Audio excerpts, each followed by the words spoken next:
Episode 15 of the Third Tip Podcast. How y'all doing? I'm Nate, as always. Brian isn't with me today. He's got some stuff going on. Plus, it's like 7 o'clock p.m. on the West Coast as we speak, so it's 10 o'clock on the East Coast. So usually, people over there are like sleeping or like, watching Netflix or playing NCAA Football 25, which I don't blame them because that's what I'll be doing once we finish recording this. I'm just kidding. Well, I will be. I got to do other things first, but that's irrelevant as heck. I hope you're doing well. I am not alone, though, so don't worry. It's not going to be some boring rant for like the next 30 to 45 minutes because who likes that, right? Especially from me. I'm kidding. We have the third of 8 total episodes of division previews because there's 8 divisions in the NFL. We've covered the AFC East and the AFC South, which you can check out in our previous episode that me and Brian recorded yesterday. And it's out on Spotify or wherever you get your podcast. However, today we got the AFC North, and I'm joined by 2 guys, and this is gonna be a weekly thing. We're still working on times and all that fun stuff, but they will be joining me weekly, even after division previews end, unless they disagree with me, which we'll bring them on in just a second, because these guys are very pivotal to our success. They had us on before on their podcast, and we're looking forward to joining forces with them again on their own show as well. But joining me today to discuss the AFC North, which consists of the Steelers, the Bengals, the Browns, and the Baltimore Ravens. None other than my guy 16 and my guy Easy. 2 Atlanta folks who are Saints fans, which I still don't get. But hey, I'm a California kid who loves the Giants, so who gets that either? Evening, you two. Thank you for joining us today, and how you guys doing?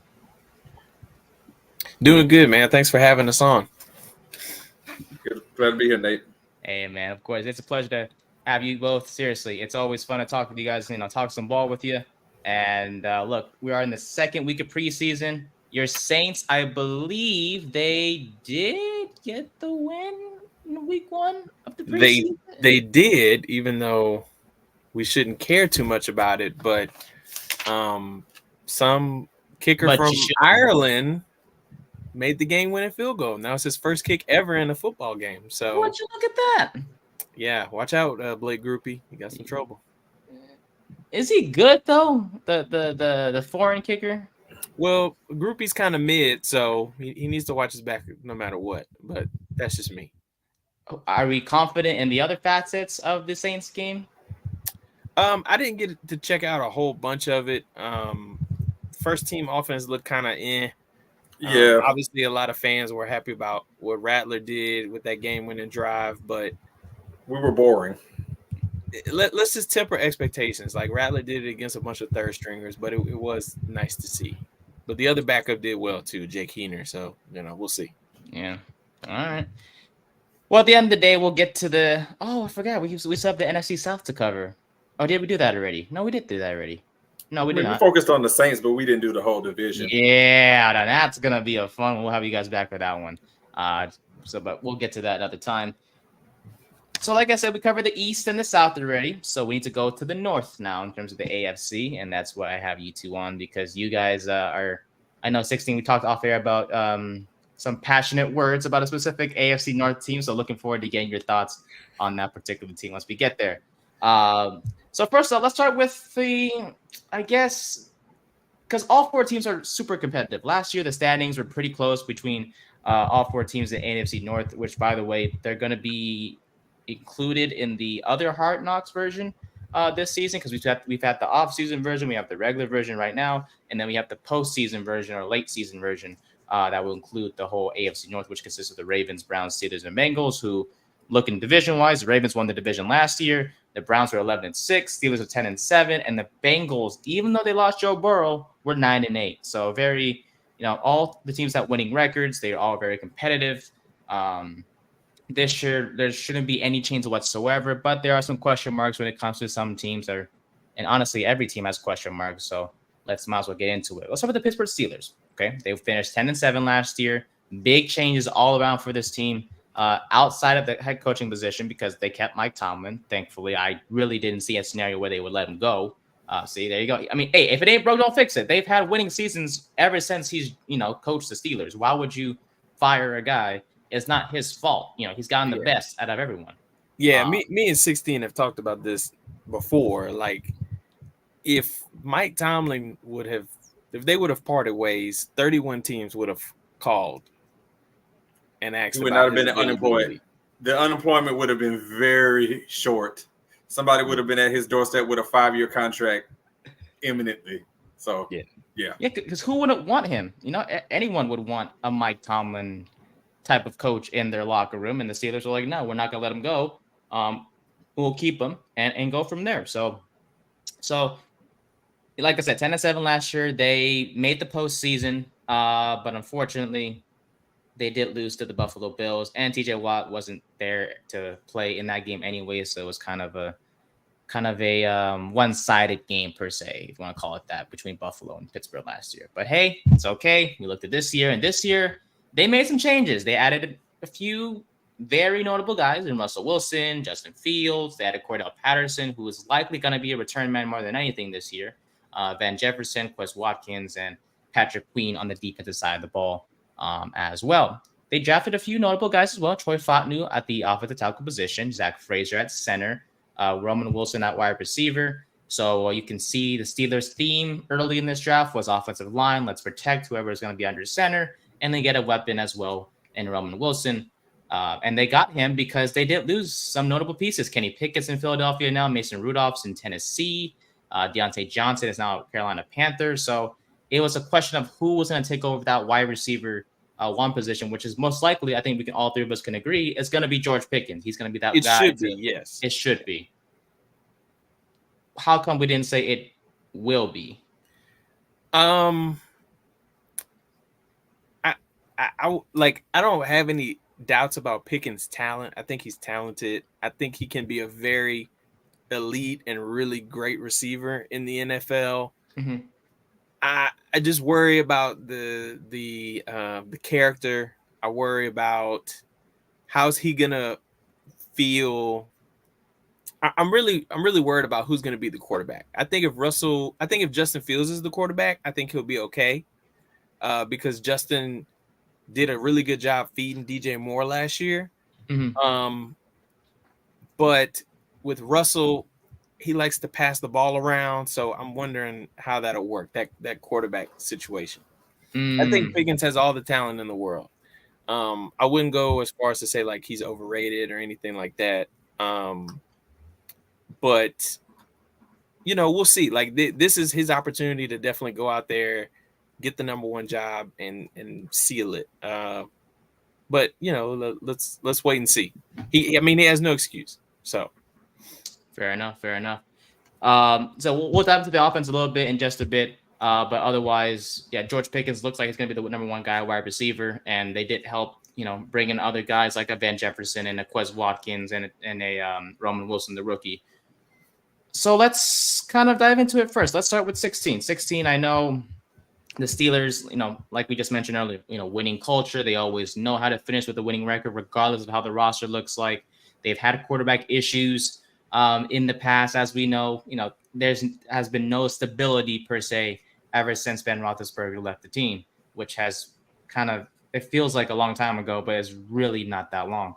The last quarterback to play was Kenny Pickett.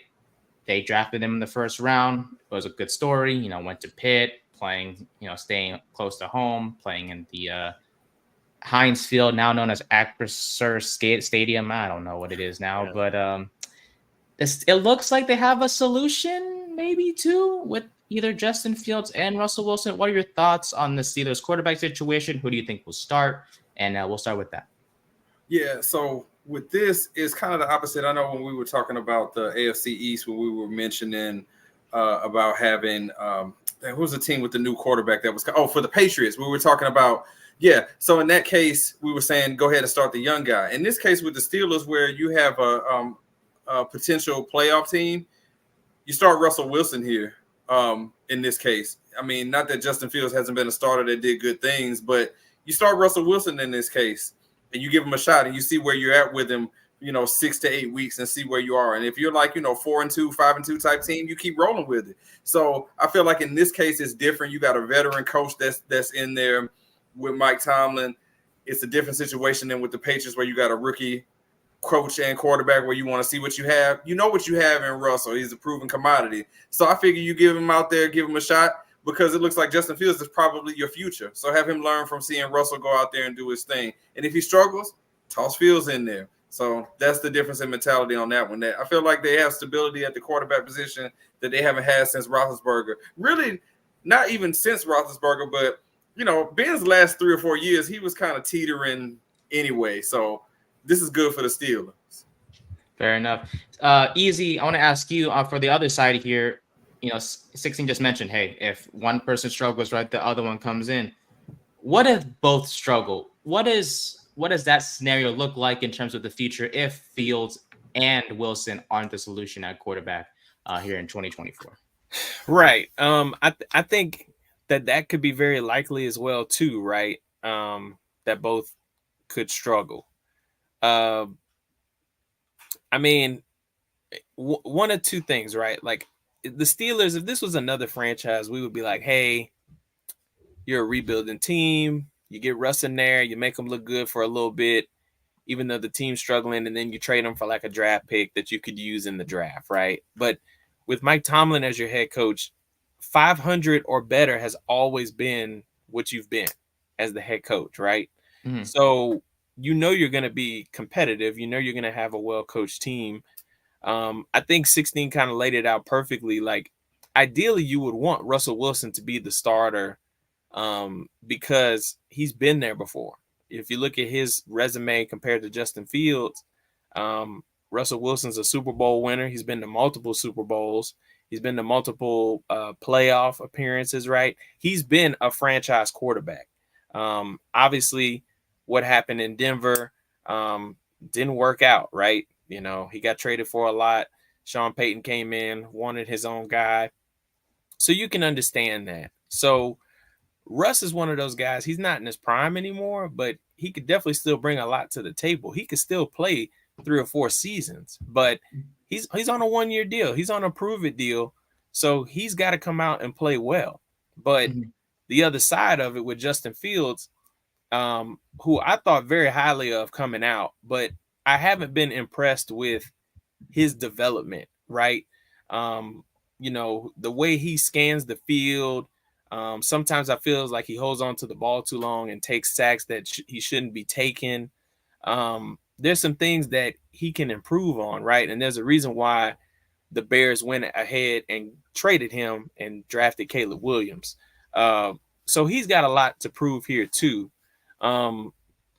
I think for Justin Fields, though, he needs to show something. He needs to show that he is valuable because his career's on the line, if we're being honest, right? Arthur Smith, the head coach, was not, the offense wasn't great, right? But Arthur Smith, the offensive coordinator, has a very good resume. You look at Ryan Tannehill, who he made look really good in Tennessee, got him paid, got him an extension. That didn't really work out for Tennessee, but Arthur Smith made him look good when he was there.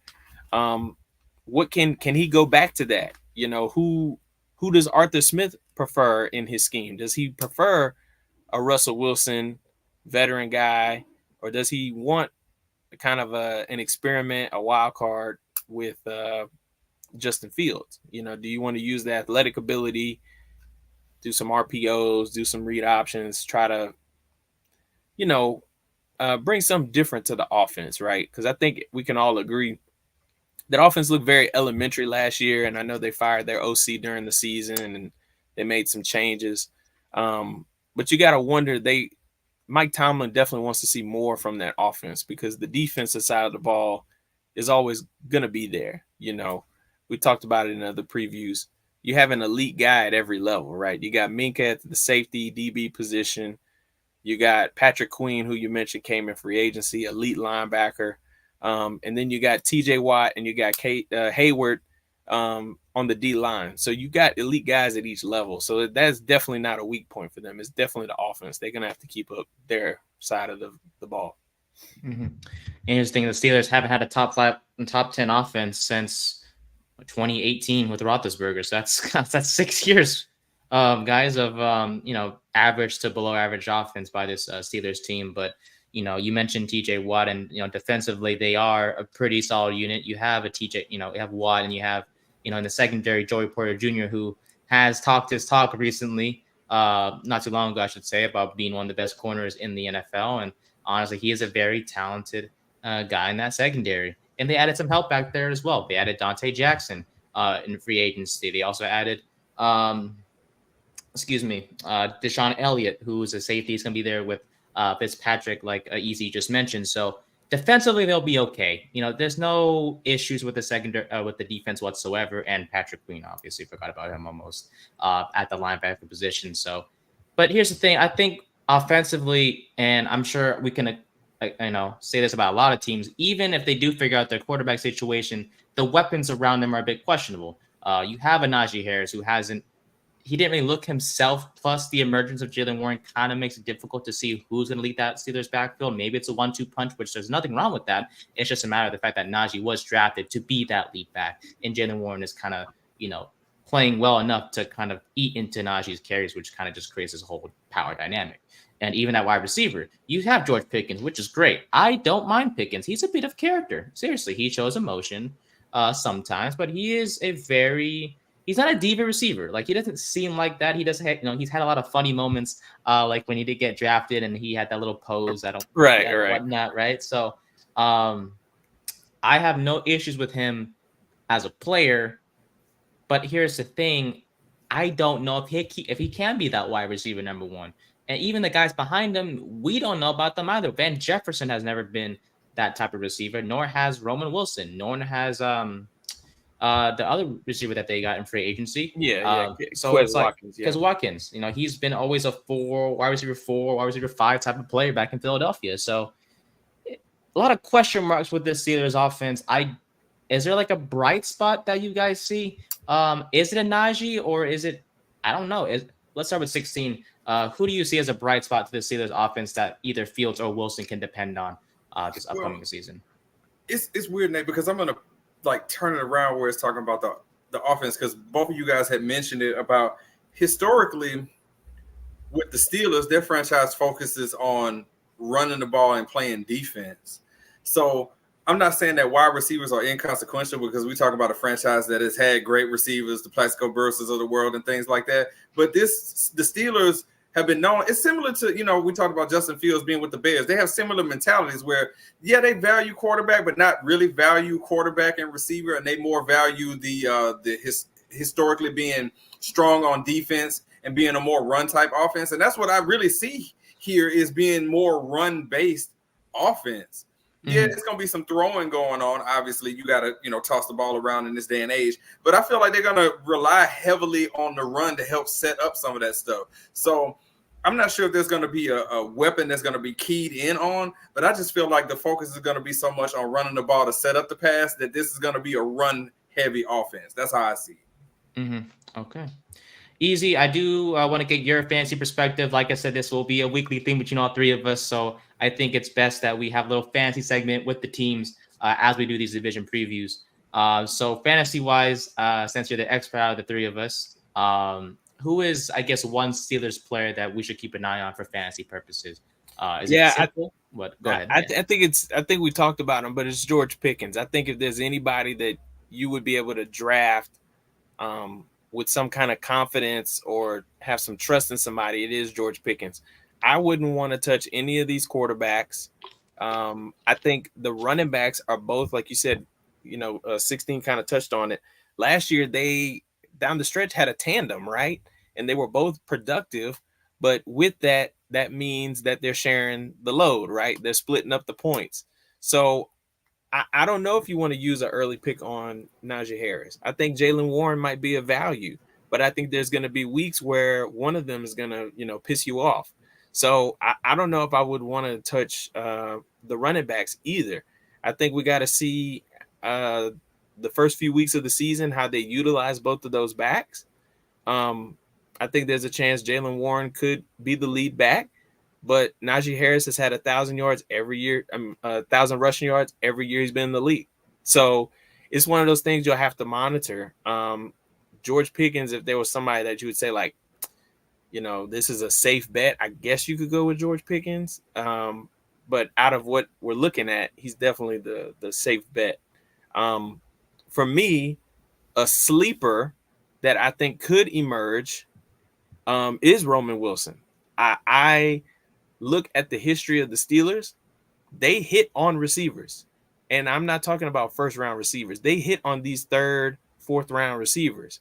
Antonio Brown was not a third round receiver, but he was a 6th round guy.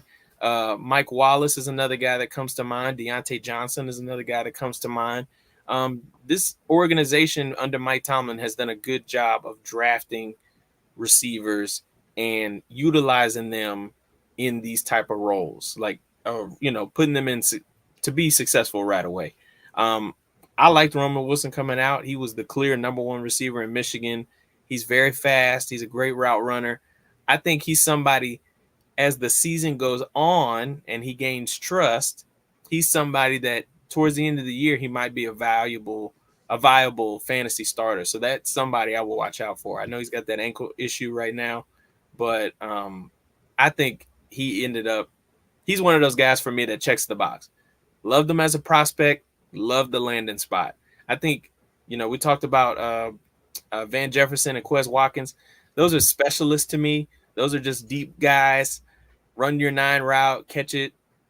Those guys aren't going to be viable wide receiver 2s. They'd be a great, solid wide receiver 3, but I think Roman Wilson's got a lot of opportunity here.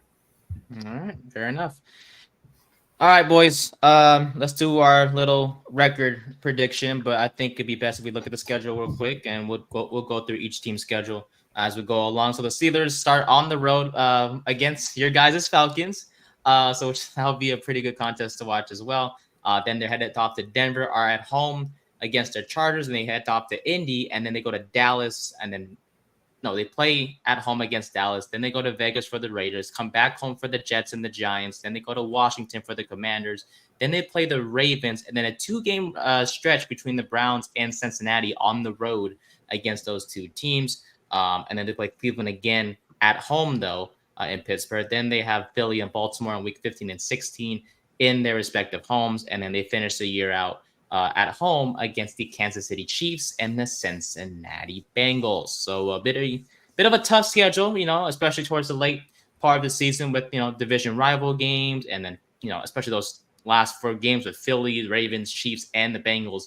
Definitely, it seems to be like the Steelers need to win games early or else it's going to be a lost season towards the end of the year. So we'll start with 16-16. What do you think the Steelers are going to finish with here in 2024? Yeah, I see this Steelers team. If we're talking about their record, this is like an 8-9 team.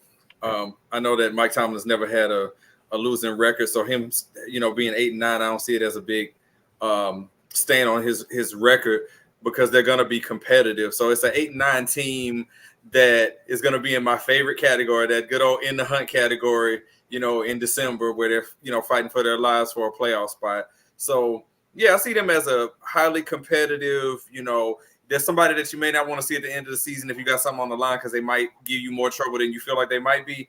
But it's an 8-9 team, even if they catch lightning in a bottle just based on the parts that are there. But that doesn't mean that they won't be able to contend for a playoff spot. All righty. Easy. What do you got for me? Yeah, I think I'm close with 16 here. I think I could see 9 or 10 wins out of this team.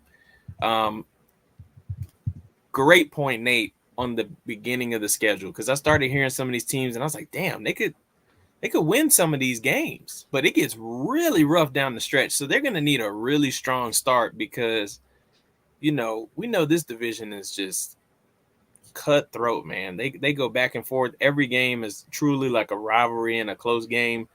So, I could see 9-10 wins out of this team because Mike Tomlin has not showed us any different. So, who am I to predict different now? So that would be my prediction. I don't know if they make the playoffs though. Yeah, I think for me in a division like the AFC North, it's going to be tough to make the playoffs, especially with the 9-8 record. So at the end of the day, I do think I believe in Tomlin. I do, but streaks have to end eventually. And at the end of the day, as great as a coach Tomlin is, I do think the streak ends this upcoming season in terms of winning records. I have been finishing 7-10.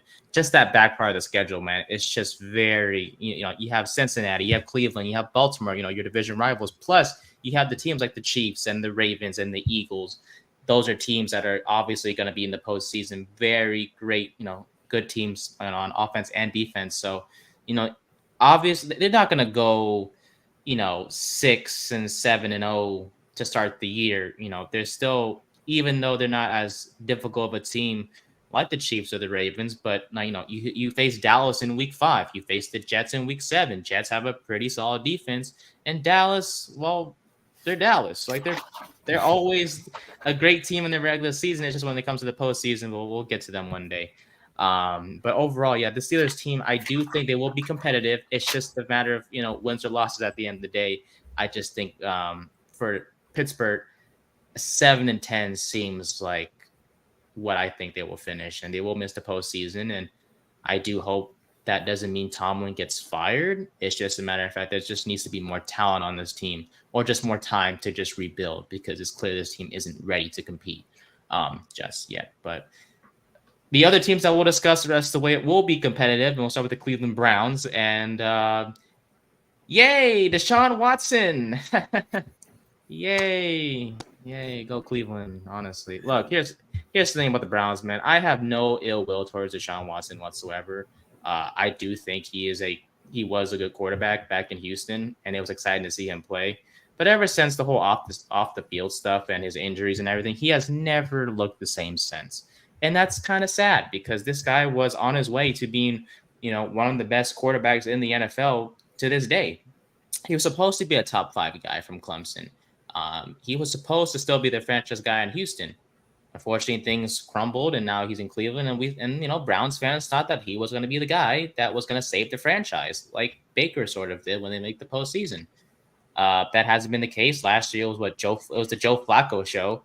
Late into the regular season, into the postseason. Obviously, we saw what happened in the postseason with the Browns losing to the Texans, ironically, because Joe Flacco doesn't know how to not throw interceptions. So here's the thing, though. They exchanged Joe Flacco for another veteran quarterback in Jameis Winston this offseason, including they also added guys like Tyler Huntley and Nyheim Hines at running back. Jerry Jeudy joins the Cleveland Browns as part of a trade with the Denver Broncos this offseason. And they added Jordan Hicks and Devin Bush at linebacker as well. The draft was, in my opinion, and I hope you guys agree too, kind of a boring draft. They drafted defensive lineman Michael Hall in the 2nd round, Zach Zinter in the 3rd round. By the way, Michael Hall, I think he got arrested, so that's going to be a bit of a mess there. He did get arrested. Yeah, that's a bad situation. Yeah. Woo, Cleveland. Always somehow getting themselves in a mess, huh? It's ridiculous, but offseason wise, they lost Joe Flacco, Kareem Hunt, who's still a free agent as we speak, Harrison Bryant at tight end, Shelby Harris, Jordan Elliott, and Anthony Walker on the defensive side of the ball. And here's the thing. I think it's pretty simple, right? Deshaun Watson just needs to be healthy if the Browns want to compete. You can't depend on a Jameis Winston who, let's face it, we know about his whole pre-game stuff, his ability to motivate his teammates and everything, but he kind of tends to make a lot of mistakes. And let's face it, you two know more than anyone how Jameis Winston plays, because. But it's exciting. Yeah, I was gonna say it's gonna be a hell of a ride. It's fun. Oh, yeah, like that type of ride, man. It ain't gonna be just woo. It's gonna be roller coaster ride. For Winston, if he does have to start for Cleveland. But let's obviously hope that's not the case, because it's clear that Watson is still the franchise guy. But I guess we'll start with 16. We'll start with you once again. Do you think that we will see Deshaun bounce back and be that top 5, top 10 quarterback that we were used to seeing, or is it just kind of just too late because of what he's gone through injury wise and stuff like that? Well, people got to take into consideration, Nate, and Ez and I talked about this off air, that when they put him on the commissioner's list, like he basically sat like in, I guess we can't say the prime because he's still a young guy, but he missed time. And when you're not playing, that's going to cause some issues. And then when he was playing, he was doing pretty decent, I guess. But then you talked about the injuries. So will he be back to that form? I don't believe so, Nate. I mean, could he be good? Yeah, he in theory is in there, but it just doesn't feel like it fits. Like he's in Cleveland, and it just feels like the puzzle pieces don't fit. Like obviously, if somebody pays you that amount of money, you'll go try to make it fit, won't you? But it just doesn't seem like it's a culture fit. It doesn't seem like he want to be there. He just went there because that man, when that money is money, and it'll make you do some things. So the short answer to your question is I just don't see him getting back to that elite level in that manner. Can he be good, more than serviceable? Yes, he's very talented, but elite top 5 level, it feels like that ship's kind of sailed. Easy. What do you think of that, buddy? Yeah, I think 16 made great points. Like, I mean, when he was available for trade, like me and 16 was like right there. We was like, hey, he needs to come to NOLA. We need him. We need him. And thank God we did not get him because it hasn't worked out so far. You can Google yourself the results of that trade. The Texans absolutely plowed, knocked it out the park with that trade for them.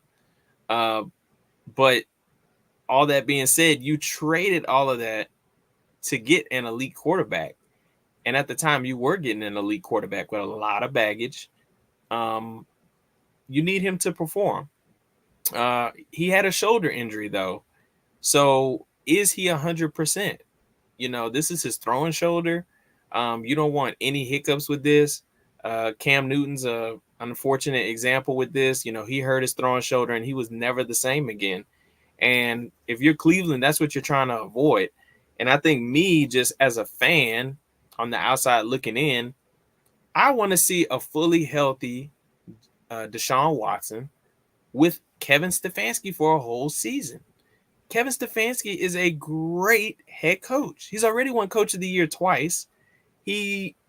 I want to say that his offense is almost QB proof because it doesn't matter who's his quarterback because they always seem to be productive. They always seem to produce as an offense since he's been there. But I know Cleveland fans are like, man, what if we just had a healthy Deshaun Watson for a whole year with Kevin Stefanski? What could they cook up together? So, hopefully they get that, but I don't know if that shoulder's 100%. There were like little peeps here and there that, he wasn't participating in off season and early part of training camp because he was still resting his shoulder. Was that precautionary or is it because he's not 100%? I don't believe he's played yet in the preseason. So, that'll be something to watch out for too. But Cleveland needs this elite Deshaun Watson because Texans are doing just fine without him.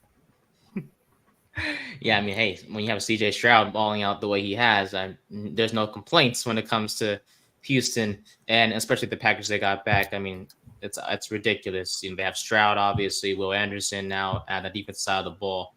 Just a very one-sided trade for the Texans, and the Browns definitely did lose the trade unless Deshaun, turns it around. Here's the thing. Deshaun is, he's getting older, and it's been, 2 years of injury-riddled seasons for him, and Cleveland having to revert to other options. I mean, no one expected Joe Flacco to suit up for them last year. That was weird, but hey, it worked out for them for a short amount of time. But like I said, Deshaun, he's 28 years old? 28. So right now, like 16 said, you should be in the prime of your career. Prime of the prime. And we hope he's healthy. I mean, it was like 3 years ago where he threw for like over 4,800 yards. He led the league in passing.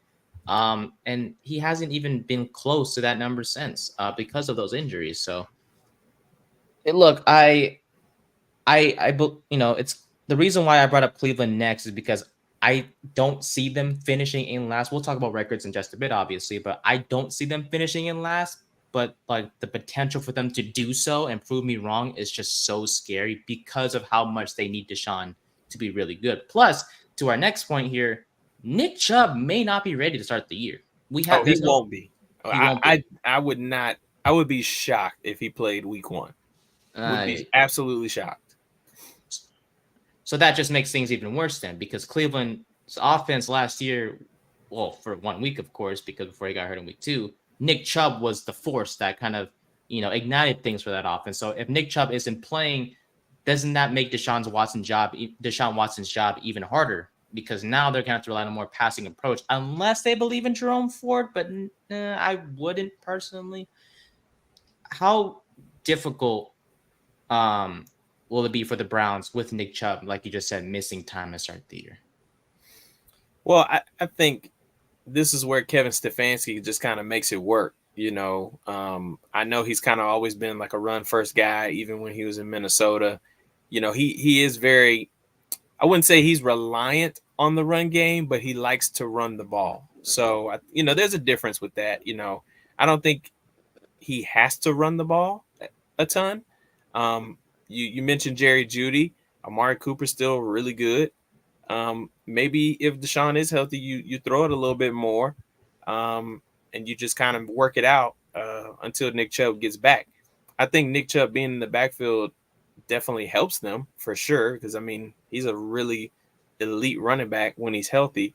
But Jerome Ford is a good enough running back. He can catch the ball. He's really fast, and he played pretty well last year. And I think this is just, you might not necessarily rely on a player, but you just kind of trust Kevin Stefanski, let him do his thing with what he has until, everybody's healthy.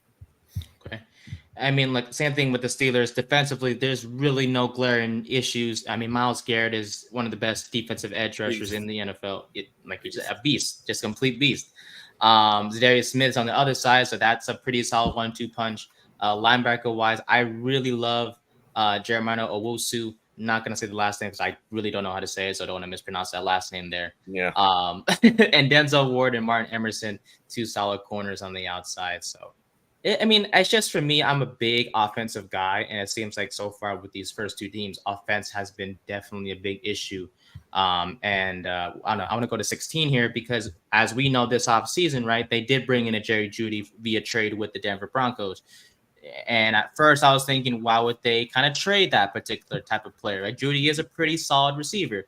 But we've seen Jeudy not live up to that first round potential that he was drafted to be by Denver. So I guess with Cleveland, do you expect him to sort of rejuvenate himself with the Browns, or should we not, I guess, temper expectations, or should we temper expectations because of his lack of success in Denver for Jeudy? Well, it's predicated on one thing that we were discussing. All of us mentioned it, Deshaun Watson. Okay. If Watson can be just a tenth of himself of what he was, then that's production for everybody. So you talked about Jeudy, right? How else would he get better production in what's considered to be potentially a better situation? Is if the quarterback is doing better. He gets in the rhythm, getting everybody involved in the offense. That's the way it's going to happen for him. So do I feel like it could be better? It's predicated on the quarterback. If Watson can be good, accurate, get him involved, yes, this can be a better landing situation for him. But in the end, it all comes down to the quarterback again. If you're struggling at quarterback, do they have a core of receivers that can pick up the play of the quarterback? As mentioned about Amari Cooper, he's only 30. It feels like he's been in the league forever, but he's only 30, So he's still got good years left in him. So it really just depends. If the offense can get in a rhythm, if Watson's healthy, this is good for every receiver that's in this core right here. Okay, and I believe – fair enough. So I believe, I guess from a fantasy perspective here, Amari Cooper's fantasy success depends on Watson. Is that pretty simple to say? Easy or? I think he's quarterback proof because he picked up play when Joe Flacco came in and was throwing him the ball, and he had that like 60-point game. Amari Cooper is definitely somebody you should target in drafts. We have all these flashy names at the top of the receiver pool, but he's somebody that if you go quarterback early, you go running back early. Amari Cooper is a really good wide receiver too, probably high end wide receiver too. I think he's still going to be very productive in this offense. Jerry Jeudy could very well break out this year, but if we're being honest, a fourth-year breakout is very rare. But he does have that first-round draft capital. He was a good prospect coming out. So maybe he does turn it around and become what we thought he was going to be in 2020. But for me, Amari Cooper has been 16 said it. I feel like he's been in the league 15 years. He's been around so long. He's only 30. I think he's still going to be very productive, no matter how Deshaun Watson's playing. But hopefully, a healthy Deshaun Watson will make him better. He's definitely somebody though that, like, later in those later rounds, he'd be a great pickup because he's going to be very productive. All right.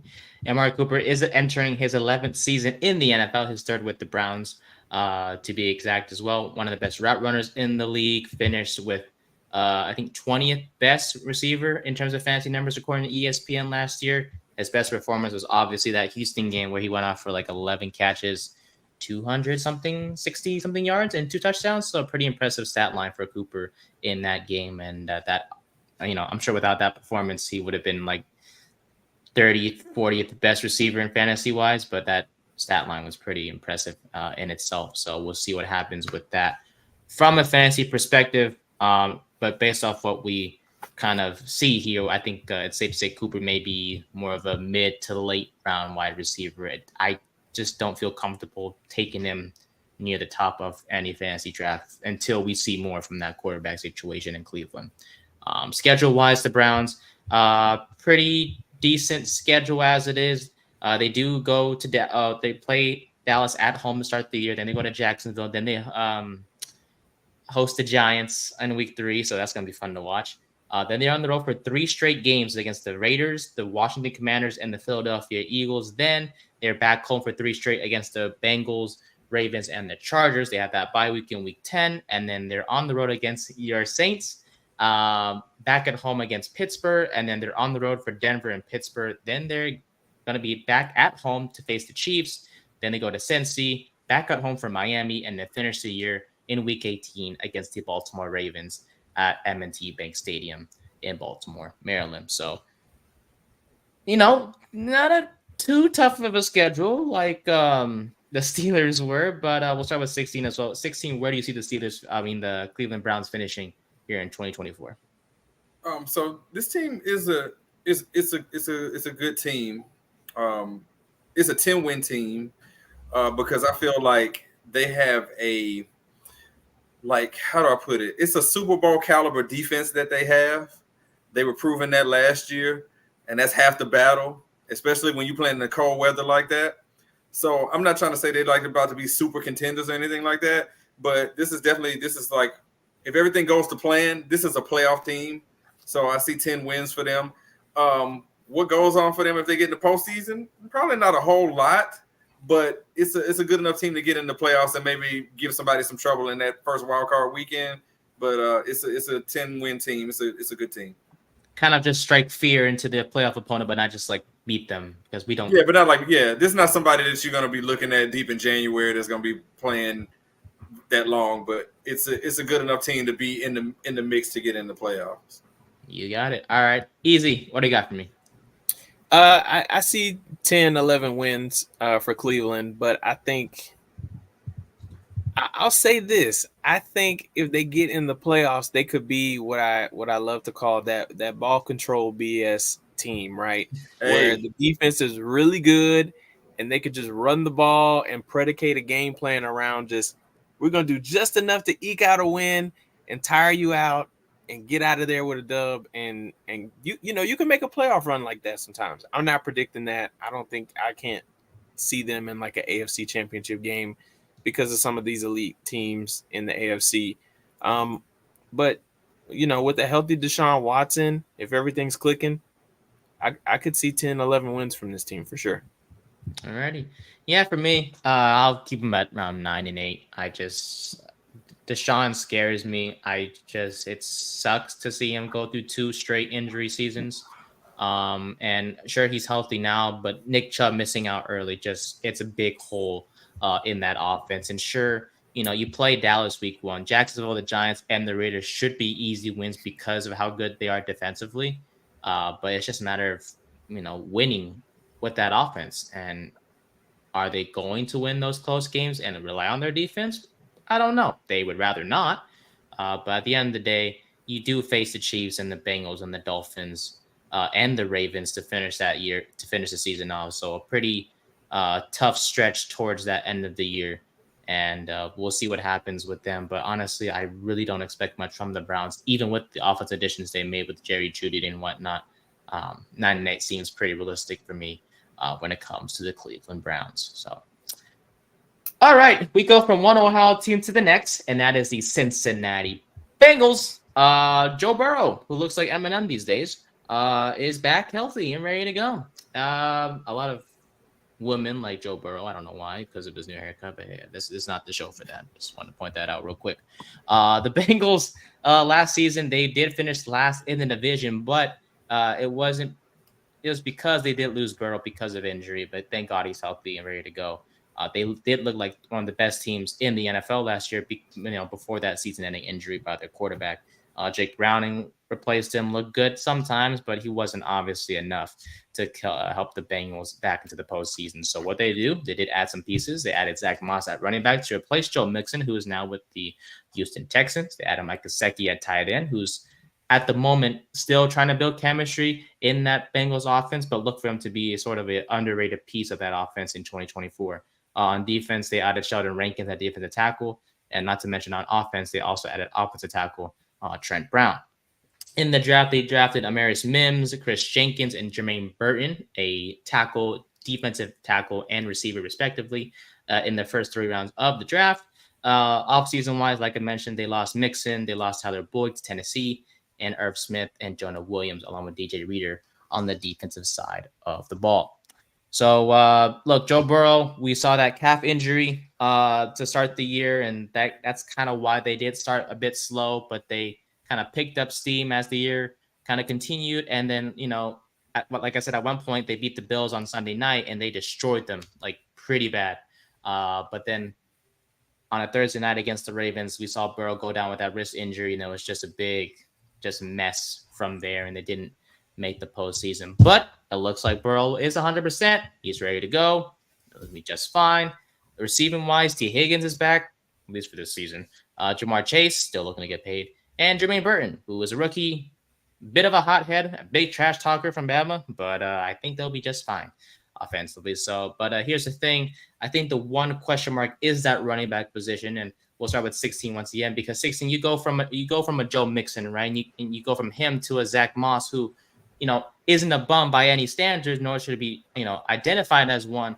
But I think there is a bit of a drop off talent wise, right? Or do you think it's still they're kind of the same bag? Maybe Moss is a bit better, or what do you think? Well, Moss might be a little bit better, but I guess I don't know. It depends on what they're asking him to do.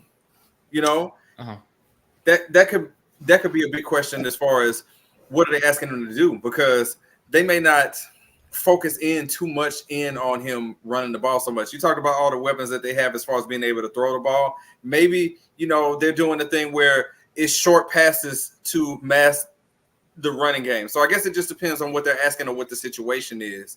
I still feel like he can be productive because they have such a great offensive system. I'm not trying to say you can just plug anybody in there, but it seems like he could be a system fit.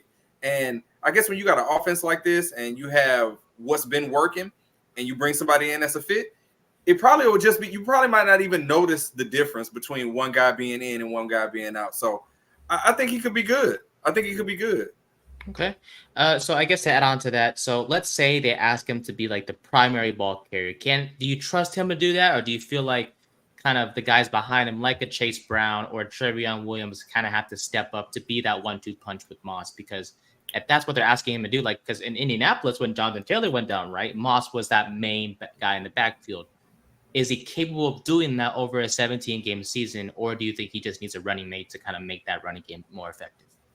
Well, I mean, it's changed. The mentality's changed where it's been a lot. It's not a lot of guys like Derrick Henry who are getting almost 400 carries in a season. It's not a lot of them like that. But can he carry the load on his own? Yeah, I believe so. It doesn't necessarily have to be running back by committee. Run the guy. You went and got him. Use him. So, yeah, I really feel like they're going to go out there and give him a chance to go out there and be that every down back and see how that works out. And if it's working out, don't change it. Keep going with it. So I think he can be an every down guy. Amen. All right, we shift from running back to receiver. We'll bring Easy for this one here. Easy, I think for me, looking at this Bengals offense for this season, I love that Joe Burrow is back and healthy, but here's the thing. Why do I feel like, and you guys can correct me if I'm wrong here, if I'm going crazy for some reason because of my lack of sleep. The Bengals, I feel like this year has to be the year to if they want to just win the whole thing. They were so close against the Rams just a few years ago. They were so close. But now with the whole contract situation, Chase hasn't been paid yet as we speak. T. Higgins is on the franchise tag, and he is more than likely not to come back in 2025. Jermaine Burton is a great pick. He really is in this past draft, but he isn't so far what we know and see.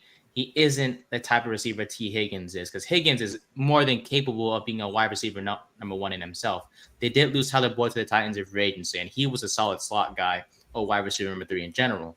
Do you think, because of how this offense is currently constructed and contract-wise as well, is this like the last kind of run for this Bengals offense before things kind of get messy? Yes, come on. Come on. Not necessarily. I think if you believe in Joe Burrow, a healthy Joe Burrow has been an elite top 5 quarterback in this league. So if you believe in Joe Burrow, no, this shouldn't be your last run. You should be able to be in it no matter who he's surrounded with weapons wise. I think this might be the most talent that you have at the position, because I don't think T. Higgins is coming back, especially if they don't franchise him. But this would be an ample time to go ahead and do it, right? I don't want to say it's like the last dance, like with Jordan and them, right? But it's kind of one of those things. It's like, I don't think T. Higgins is going to be back. You're paying Joe Burrow. You already mentioned Jamar Chase is going to have to get paid elite money at some point. So it's kind of hard to have 2 elite receivers. The Eagles kind of paid both of their guys, but it is kind of a last hurrah with this group. So it'll be interesting to see what happens. I think if T. Higgins is healthy, I think health has been a kind of a concern for him. Yeah, I could see this offense being really elite, but I think it comes down to Joe Burrow's health. And I love Joe Burrow to death. It's, hand to my heart, LSU guy, that's my guy. But that wrist injury scares the hell out of me, because it's his throwing wrist and anything could aggravate that.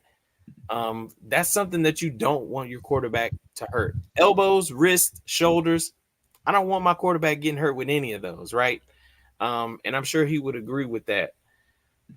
So it'll be interesting to see what happens. Yeah, you got Jermaine Burton in the 3rd round. I've been hearing a lot of hype about the kid from Harvard, Andre. I don't know. I don't want to even butcher his last name, but it's Ovis. He's looked good in camp. Maybe he's the wide receiver 3. I just feel like with Joe Burrow, if he's healthy and he's back to his elite self, he can make it work with anybody. So it'll be interesting to see what happens. Okay. Defensively, I guess the one headline that stood out to me the most was the whole Trey Hendrickson thing, because he's arguably statistically one of the best pass rushers in the league as well himself. Had 17.5 sacks last season, was relatively healthy as well, so that helps. But there was a point in time where a trade request was made. It seems like the Bengals they were known for trades this offseason. T. Higgins demanded, wanted a trade if the contract stuff didn't get renewed. Hendrickson was one of those guys as well. As of right now, it seems like everything seems like peace and quiet on that front. But I just wanted to point that out, because he is a key part of their defense. And other than him, I mean, I guess Jermaine Pratt, Logan Wilson, guys like that. Cam Taylor-Britt is another notable name on that Bengals defense, but more importantly, Hendrickson seems like the guy to lead that defense. We'll gladly take Hendrickson back. I mean, if he wants to come back, we had him, we messed that one up royally. Sheldon Rankins is on there too. He just couldn't stay healthy for us, when he was a Saint. But Trey Hendrickson getting away shocked me. That was one of them ones like, when we let Malcolm Jenkins get away, it was like, wow, wish we could have that one back, do a do-over. So, and if you guys don't mind me asking, why? Because I don't know a lot about this, so I don't act like I do. Why did Hendrickson go or leave New Orleans? Was it because of a trade or was it? I forgot. Well, he left in free agency, and it was one of those things where he was before his last season in New Orleans. He was a situational guy. He came in on like obvious passing downs as like that, sub in pass rusher, and he looked really good in that role. And then he got full playing time and went off. And it was one of those things like before the year, they were trying to get him a deal, but he knew what he was capable of and he wanted more money. So the Saints were like, hey, we'll just let you prove it. And he went out and proved it, and he outplayed our budget.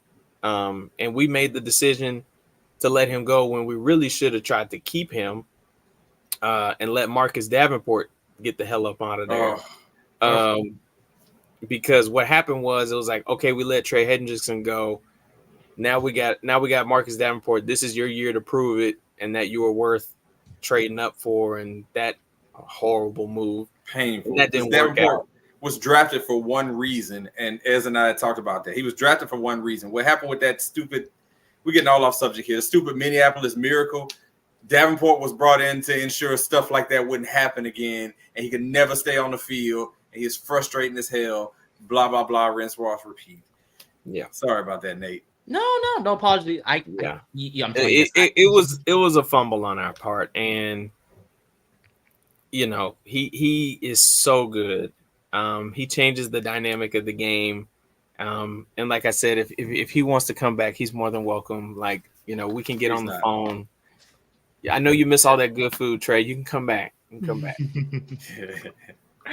I mean, he did record 13 and a half sacks in his last year with the Saints, so definitely well missed over there. But ever since joining the Bengals, he's been pretty dominant. Had 14 sacks in his first year with the Bengals, 8 in the second, and then the whole 17 and a half sacks last season for the Bengals. Also have 3 forced fumbles last year as well. So definitely a well-missed player in the Saints organization who could use a guy like that as of right now. But we'll save that for the NFC South. But Cincinnati, if they're healthy, if Joe Burrow is basically his old self, they're going to be just fine. I have no doubts. I'm sure you guys don't have any doubts of them whatsoever. Schedule-wise, they have New England at home to start the year. Then they go to Kansas City for an early afternoon primetime game. They have the Commanders on Monday night at home. They go to Carolina, which should be a dub in Week 4. Then they have the Ravens at home in Week 5, head off to East Rutherford to take on the Giants in Week 6. Then they have the Browns on the road at Week 7. At home against Philly and Vegas. On the road against Baltimore and the Chargers. Home for Pittsburgh after the bye week. Go to Dallas and Tennessee the next 2 weeks after that. Then they're at home for Cleveland and Denver in Week 16 and 17, respectively. And they finish the year in Pittsburgh against the Steelers. So I think for me, as long as everything goes well, I see this team finishing a good 11 and no. Did you talk yourself out of it mid-pick? Like I was thinking about, I had everything right. I was like, wait a minute, because that offense. They'll go. I'll say 11 and 6, but I'm not surprised if they do worse than that per se. 16, you can agree with me or just say I'm absolutely crazy, but where do you have the Bengals finishing here in 2024? This is a really good team, and it's a 12-win team, but it comes with a tag on them being a 12-win team. Now, Nate, I got to tell you, man, across sports, my brother will tell you that, man, I make these declarations about teams all the time. Okay. I did it with the Milwaukee Bucks in basketball where I said, bro, Giannis got this ring. Good for him. There will be no more. I'm glad he got it because he's not winning anymore. So congratulations to him. And I told him the same thing when the Bengals made that Super Bowl where they had just got past Mahomes and they snuck in there and they almost got that Super Bowl. I said, well, bro, Joe Burrow, I'm sorry he didn't get one. I'm glad he made it to it. They will not be going back to anything. That was their one shot to get it, and I'm sticking with that. It's a 12-win team that looks good. They're going to contend for the division, and they're going to beat a lot of good teams, and they're going to beat up on the bad teams. With that being said, there's going to be no Super Bowl trip for this team. They had their shot at that. They will not be going back to anything. Too bad Joe Burrow didn't get one. Could they win a playoff game? Yes. This is like divisional round is good around for them. Could they sneak an AFC championship game? Probably so. But they're not getting back to anything. It's a good team. It's a really good team. 12 wins. Not getting back to anything, though. Okay. Easy. What do we have the Bengals finishing? I see 11, 12 wins with this team. I really think it'll be – I really think they can win this division with the exception, please, if everybody stays healthy. Like I said, I love Joe Burrow. I'm a Joe Burrow stan. I think he is the best when he's healthy. And I think you have to that has to be a watch out. He's had 2 season ending injuries now. And that's not to count the other games that he's missed here and there. So I think this is a big year for Joe Burrow. You got that big contract. You've shown what you can do when you've been healthy for a full season. You've gone to a Super Bowl. You've given Kansas City fits every time you play them. So I think they can be really, really, really good. I think Zach Taylor's a great coach. So I can see 11, 12 wins. I can see them winning this division. But it all comes down to health. Alrighty. We shall see. All I gotta say is that if Burrow doesn't change that haircut anytime soon, I'm sorry, man. I don't know, man. I ain't a big fan, but hey, that's just me. I like my hair's any better anyways, so. Well, I didn't do it today, okay? I just wore hats. That's all I'm gonna say, man. Alrighty. Well, we'll finish last but not least with the Baltimore Ravens. This Ravens team is they got better. They offensively though, it's clear what their identity is. It's running the football. Okay. I don't want to hear Lamar is the running back. I know he's not, but you know dang well if they don't run with him, they're crazy. Okay. So Ravens 13-4 last year. Lamar was healthy. Wow. That's crazy. He was healthy. The bad news is he lost in the playoffs to the Chiefs. Yay. So they said, no, this is going to change right now. So this offseason, they added Derrick Henry at running back, which is one of the best free agent additions this offseason. They added Josh Jones at offensive tackle along with the linebacker Chris Board. So not pretty small name in that position, but that's who they added. In the draft, they added Nate Wiggins at cornerback, Roger Rosengarten at offensive tackle, and Adisa Isaac at defensive end. And offseason-wise, they did lose quite a few guys. Tyler Huntley's gone. J.K. Dobbins is gone. Gus Edwards is gone. By the way, those last 2 names are with the Chargers now, so that's crazy. Odell's with Miami. Devin Duvernay has gone as well. Morgan Moses, Kevin Zeitler, John Simpson on the offensive line, and then Jadeveon Clowney on the defensive side is gone, along with Patrick Queen at the linebacker position. Look, I mean, Lamar won MVP, which is great, but the thing is, he still has not made the dang Super Bowl. And we're waiting for that to happen because he deserves one. I mean, he's one of the best dual threat, if not the best dual threat quarterback in the NFL. And, just like the Cowboys, not comparing him. Well, I guess I kind of am. He has a great regular season. Fair. That's fair, right? Okay, good. Phew. He does great in the regular season. Absolutely outstanding. When it comes to the postseason, things tend to go downhill. And if I'm not mistaken, the Ravens were the number 1 seed. They were. They hosted the title game. Yeah. They hosted the title game. It's like you have everything, set out for you. You have the number 1 seed. You have home field. You're playing in front of your fans. And you still can't get past Patrick Mahomes because he just don't know how to take care of the football. But hey, look, we'll see what happens this year. They have Derrick Henry on the offensive side of the ball. The offensive line that he'll be running behind is pretty solid itself in a way because they have Roger Rosengarten now, the second round rookie. The guards are new and Andrew Voorhees and Ben Cleveland, but I really don't see any issues with that. I may be mistaken, but they do have center Tyler Linderbaum, who's one of the best centers in the NFL as well. So, they don't miss J.K. Dobbins. They don't miss Gus Edwards. They have Mr. Henry now. And wide receiver wise, Odell's gone. Yeah, but I mean, no one really cares, I feel like. They added Des Walker from North Carolina in the draft as well. He was a 4th-round pick. But outside of him and Zay Flowers and Mark Andrews, not a very, I guess, scary passing game per se. So we'll start with 16 once again. 16, do you see this Baltimore Ravens team becoming more of a rushing attack? Do you see them?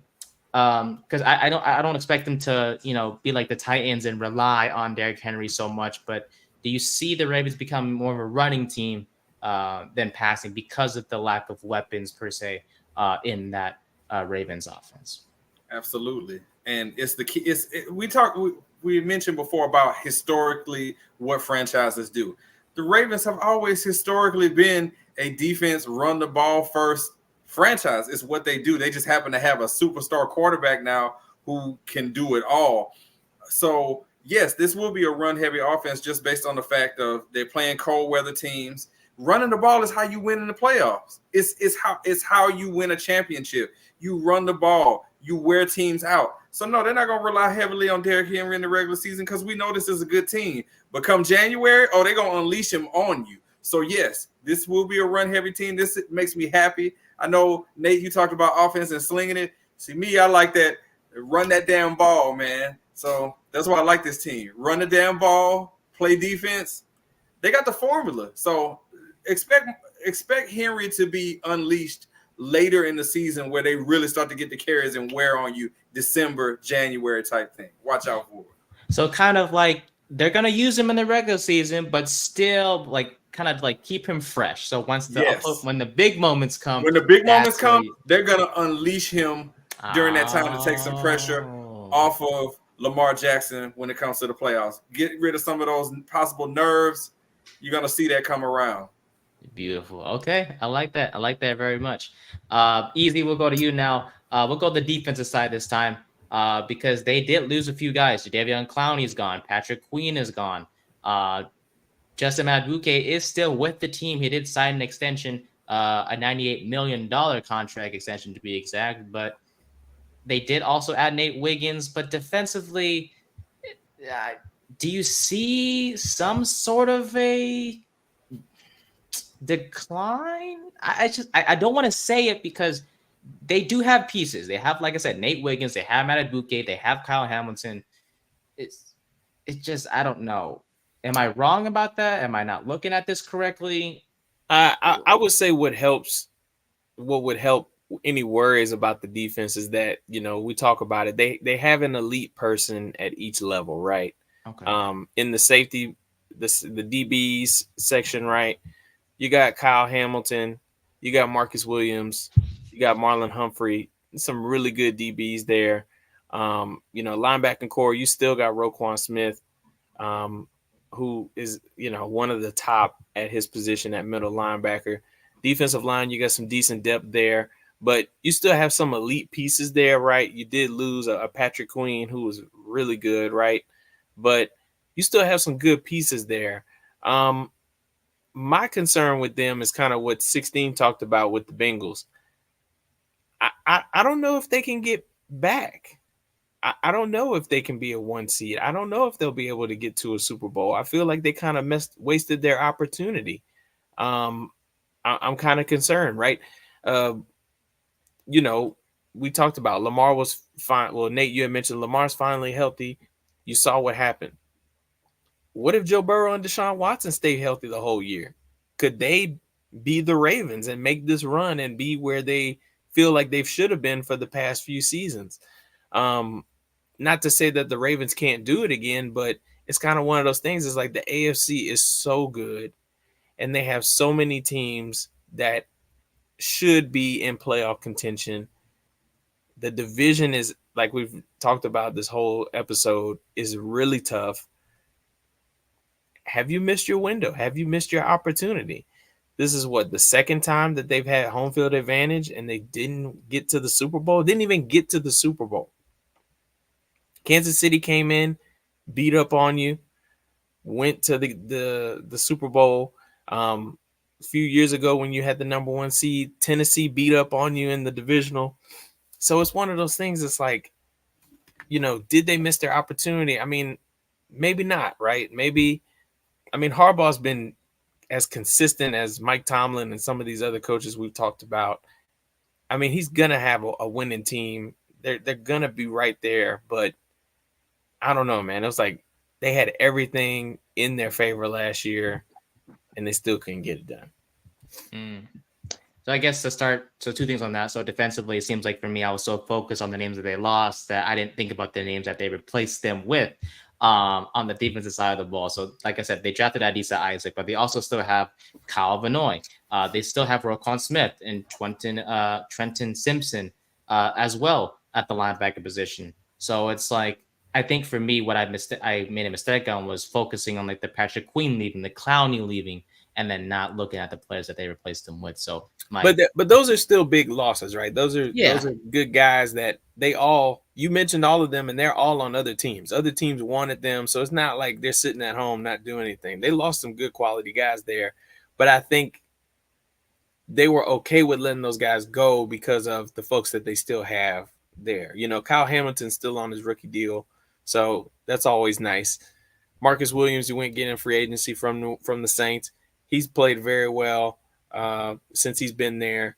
Roquan Smith, you traded for him, signed him to an extension. He's still one of the best linebackers in the league, and he's not going anywhere. He's in his prime. So, they did lose some good names, but they still have some elite folks there too. Okay. So here's the thing. I don't know, because you mentioned how if Joe Burrow and Justin Fields remain healthy, maybe they can beat the Ravens. So I guess for me, and I want to ask both of you the same question here, because we know about the Chiefs. The Chiefs will be in the postseason 100%. Then you have the Bills, who should be in the postseason. You have the Texans, who should be in the postseason, right? Those are 3 teams. So are we saying because of those teams, they will not be back in the conference championship? Or what do we think? Because like 16 just said, as long as they keep Derrick Henry fresh and then they unleash him in the postseason, that's scary as heck, because Derrick Henry in the postseason is, trust me, especially if he's fresh and not getting 300 carries like he was in Tennessee, different story. For sure, but what if you need Derrick Henry during the regular season? I think what 16 brought up is a great strategy, but I think a lot of people around the NFL are expecting him to have the same usage that he did have in Tennessee. The difference is he's 30 now. Mm-hmm. He's got a lot of tread on those tires.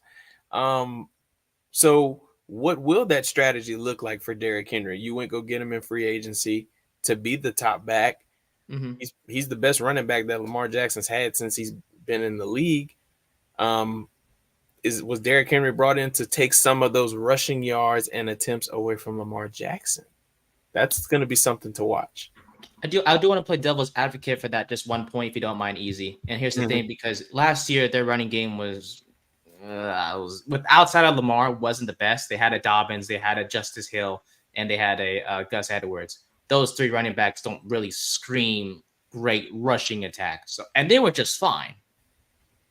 So it's like, yeah, you're bringing Derrick Henry, which is great, but they can survive without him. And I guess for me, the question is, because I'm sure 16, you can correct me if I'm wrong. You're saying, right, that they can survive without overusing Derrick Henry. But then Easy's saying, what if they need to? Isn't that a sign that maybe 16 young mute? Maybe this Ravens offense isn't. It's hard to ask because I just have so many question marks about their passing attack, because it's Zay Flowers, it's Mark Andrews, and that's kind of it. Well, to the passing point, I think Isaiah Likely is a sleeper. I think he is someone that will probably be more involved this year, not necessarily a tight end. You mentioned the lack of receiver depth they have there. Rashawn Bateman is probably the biggest what if right now. He's always getting hurt. You got Zay Flowers, who's solid. But I think Isaiah Likely is a guy that they might split out wide or use him in different ways to kind of help with the passing game, to take some heat off of Mark Andrews and Zay Flowers. But to me, 16, I'm going to use your point against you here. You guys were talking about Zach Moss earlier and how you paid him to come in and carry that workload for the Bengals, right? Derrick Henry got more money, and you're going to a team that is known for running the ball, whether it's Lamar, whether it's whoever, whether it's Jamal Lewis back in the day, right, or Ray Rice. Yeah. You're paying Derrick Henry to be Derrick Henry. Yeah. So what keeps this team away from contending? Because I think what keeps them away is other teams being healthy, other teams being back to themselves. Okay. Yeah, but you know what? I don't think them being the number one seed was the product of other teams like falling off. I know that was like the worst version of this Chiefs dynasty, the team that still won the Super Bowl last year, or Joe Burrow was being down for Cincinnati. Like, this is a good team regardless. Like, they would have been in the conversation about stuff even with those at their strength because they are that good.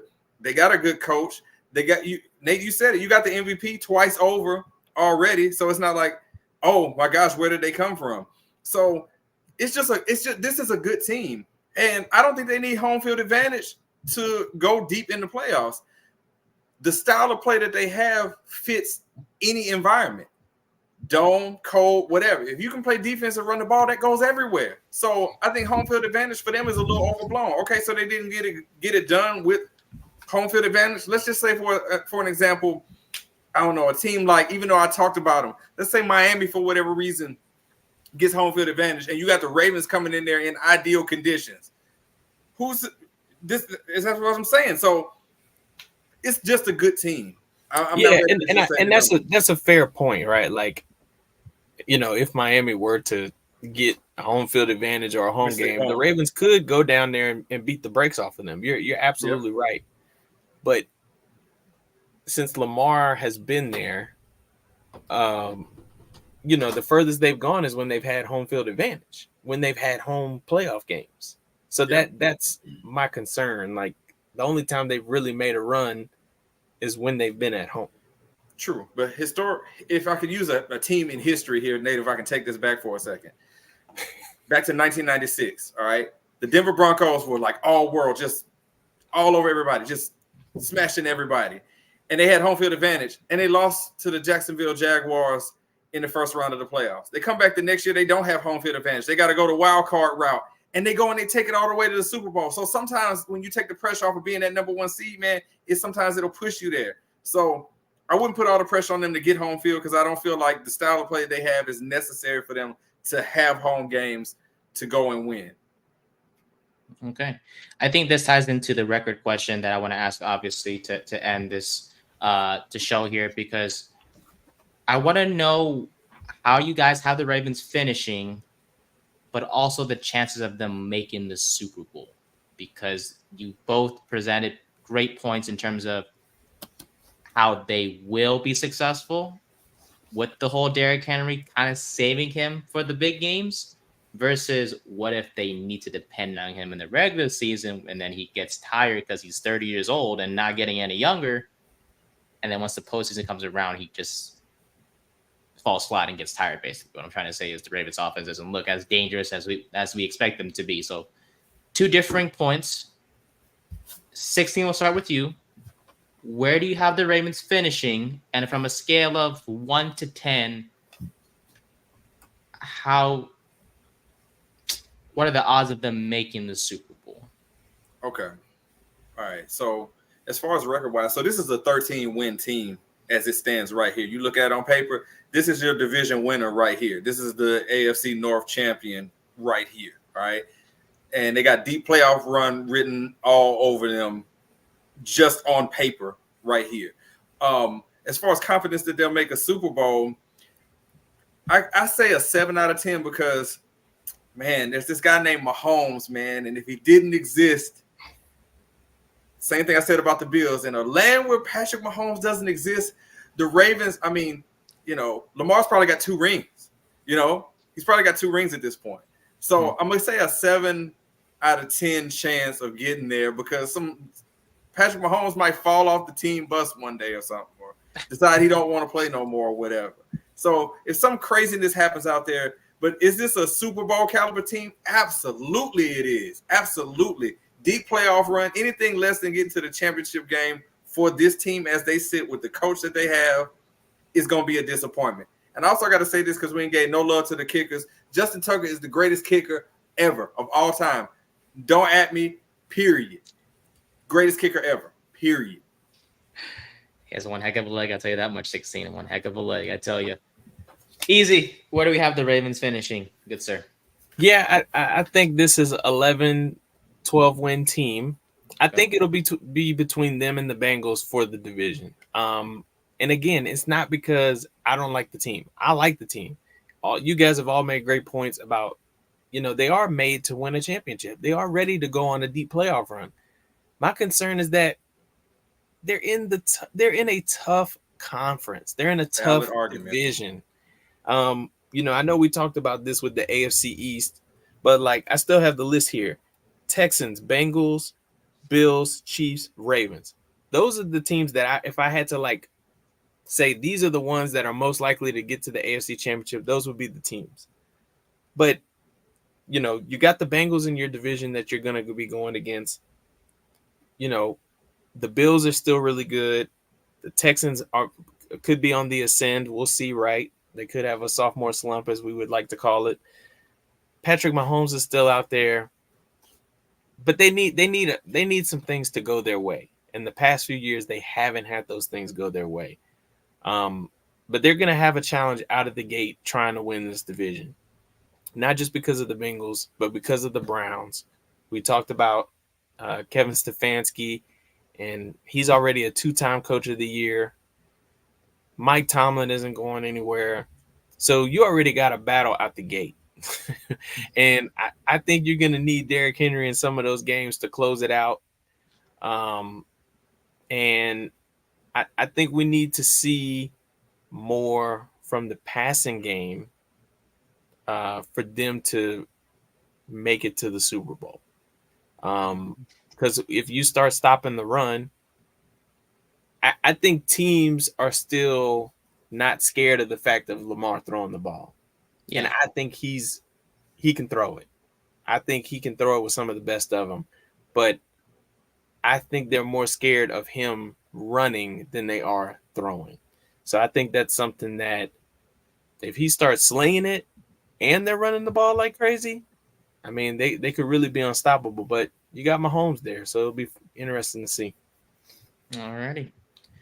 Well, Lamar did play 16 games last season, did throw for over 3,600 yards, which is good for 15th best in the NFL. So I know yards don't mean everything in the world, but at the end of the day, he hasn't thrown for over 4,000 yards in his career whatsoever. Maybe it's because of his fault. Maybe it's because if his receiver is not being the best in the whole world, but hey. Well, I mean, when you're running for over 1,000, that you don't really have to throw for 4, You got a good point. He is 27 years old. And we'll see what happens with him. But hey, that's the one thing on his resume he's missing is his Super Bowl appearance. And if he and the Ravens can get past all of that, all of those, past issues and make the Super Bowl, who knows? But I think for me, they will win the division. I think that's perfectly clear. I feel like their offense is a lot better with the addition of Derrick Henry, and that rushing attack is going to be absolutely scary. Top 5 rushing attack in the NFL by season's end. But it is that postseason that kind of scares me, and Lamar hasn't proven to me at all that he can take that next step and make it to a Super Bowl. So I do think they'll be one of the best teams in the AFC. That's going to be perfectly clear. I just see themselves, unfortunately, they can't get themselves out of that hole, and they will be in the divisional round, but something's going to happen to where they just stumble and just not. Let me ask you guys this, just as a hypothetical before we go. Yeah, of course. So if we look at the Ravens, let's say they're on the road. Okay. If they're on the road against Buffalo, are they favored in that game? I'd No. say no. But they can win. Could they win? Yes. But would they Yes. be the favorites? No, they wouldn't be. But that's only based on. I get what you're getting at, bro. Go ahead. I'm sorry. Well, no. It's open discussion, right? So at Kansas City, I'm just thinking through who could be realistically one of the teams that has home field advantage besides the Ravens. The Chiefs could have it. The Bills could have it. The Bengals could win it, have home field advantage if they win the division and get some lucky wins. The Texans, obviously, that's a dome. I think the AFC is more about matchups, bro. I think home field advantage means more in the NFC. If you got a matchup that's conducive to how you play, the way these, like, let's just say the cold weather teams, not a dome team, but the cold weather teams, would it be shocking for Buffalo to go to Baltimore and beat the Ravens? It probably wouldn't be because they're used to those conditions. So it's about to me, it's more about how you match up against the team in the AFC versus I feel like home field advantage means more in the NFC for whoever's coming out of there. So because any of these teams in the AFC they're so good they can all beat each other. So I just feel like like I said, in a conference where Patrick Mahomes don't exist, you would say a lot more about the Ravens and the Bills having a chance to go ahead and push through to get to that Super Bowl. I think for me, I think it's like you mentioned the Chiefs, you mentioned the Bills, you mentioned the Ravens, obviously. I think it's safe to say that those three teams will all contend for that number one seed. It's just a matter of who will get it. And even if Baltimore gets it, we saw what happened last year. If they have to go against Mahomes again, which they more likely will be, no matter what. It sucks to say it because we'll cover them next in our division previews in the AFC West. And we know Mahomes is going to be it doesn't matter what he has around him. Like they'll be in the playoffs and they'll contend for the Super Bowl again. If Lamar does have to face Mahomes again, can he get over that hump and beat him? We've seen Joe Burrow do it. It's possible to beat Mahomes. It's not that hard, per se. Just ask the Bengals. Can Lamar do it? And that's the thing. You go to Casey. And that's why, like, when I talk about a healthy Burrow, you bring up the point, right? Yeah. Burrow's done it. He's gone to Arrowhead and beaten Mahomes. Mm-hmm. What's he got to show for it, though? That fair. But with Lamar, we're just trying to push him to get to a Super Bowl, and he can't even get to the Super Bowl. And this is what I call tough love because again, Lamar is somebody I liked coming out. I thought it was absolutely crazy that he wasn't the first overall pick in 2018. My brother could tell you when the Saints traded up at 14 in 2018, I thought it was for Lamar Jackson. I was hype as hell. And then we ended up doing whatever. He didn't get drafted like that because you got bums like Bill Polian who says he should be a damn tight end. Yeah, but you can see with your eyes. You can look and see. The man was at Louisville, for Christ's sakes. It's not like he was at Miami or Georgia or Alabama or LSU. He was at Louisville just going toe for toe with Deshaun Watson. Bill Polian said that don't count. He don't look like Peyton Manning back there in the pocket, so he can't play quarterback. But hey, I bet you if the Browns could do it all over again, they would have took Lamar instead of Baker Mayfield. Even though Baker's, sure. Hindsight, a lot of teams would have been changing their tune concerning Lamar Jackson. And trust me, me last year, I was, as much as I love Mahomes, I was going for a Baltimore-Detroit Super Bowl. I wanted to see that. That Super Bowl was too black for America, dog. They ain't want that one. I'm sorry. It just was. Hey, I want Lamar to get him one, man. He's defied all the odds. Like you said, people like Bill Polian were talking about, he needs to work out a receiver. I don't know if he's going to work out a quarterback. That's a bunch of BS. I want to see him get all the way, but I felt like last year was like, D-Wade lob to LeBron type thing. Like it's just it couldn't have gotten any better than that. Sorry. But it could very well go right back and do it again. Y'all said too black of a Super Bowl. It would have been Detroit and Baltimore in the Super Bowl. Oh my Lord! Yes, indeed. They ain't want that. I think we'll end it there. What?